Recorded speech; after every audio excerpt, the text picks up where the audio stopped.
Okay, we are really getting into the details of scheduling here. We covered quite a lot so far. We talked about the time management process, we talked about network diagrams, and we really broke down dependencies and really got a good understanding of them. Next, what I want to talk about is a phrase you may hear a lot anytime you hear a project manager talking about the schedule of the project. The critical path. You may hear project managers always say, no, we can't delay this task. This is on the critical path. We cannot delay this task. What does that mean, it's on the critical path?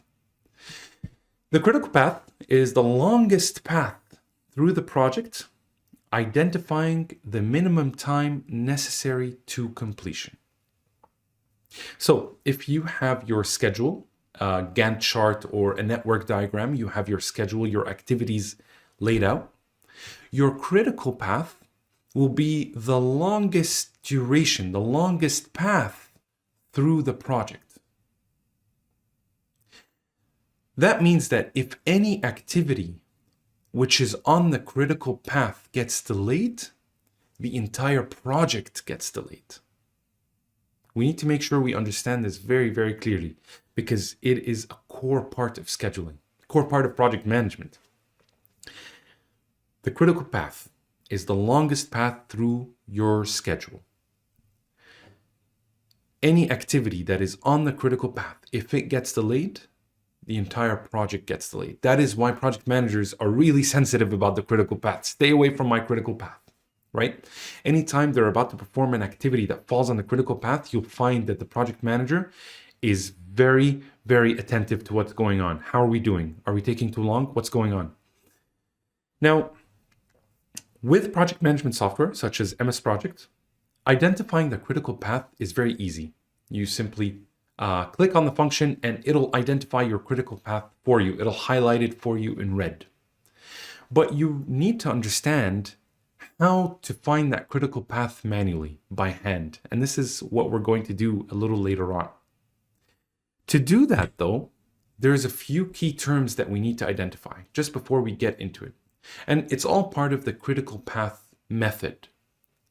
The final goal of this calculation, the final goal of this critical path method is to identify what our critical path is in this schedule, in this project.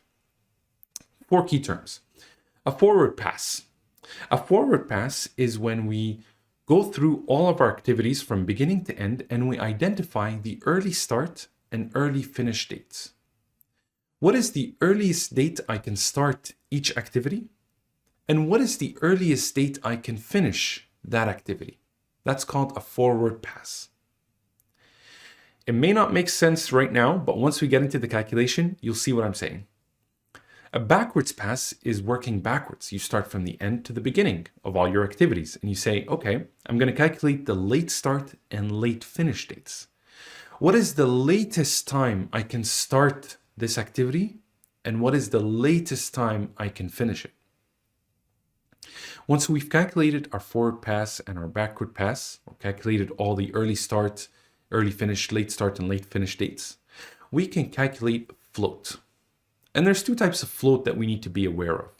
Free float, which is the amount of time an activity can be delayed without delaying the next activity. So let's say activity A can be delayed 3 days at the very most. If I delay it a day, not a problem. The next activity won't get affected. If I delay it 2, not a problem. 3, not a problem. If I delay it 4 days, it will delay the next activity. That's called free float. Total float is a similar concept, but relating to the entire project. It's the amount of time an activity can be delayed without delaying the entire project. That's called total float. Okay, this in essence is the critical path method. It's okay if you don't understand what I'm talking about right now. That's completely okay. We're going to actually do this calculation together to get a better understanding of how it works. Like I said, you can hop into MS Project or any project management software and get it to figure out the critical path for you right away. But I really do think it's extremely valuable to any project manager to understand fully how the critical path is calculated. How does that software do that calculation? Which we're going to see on the next one.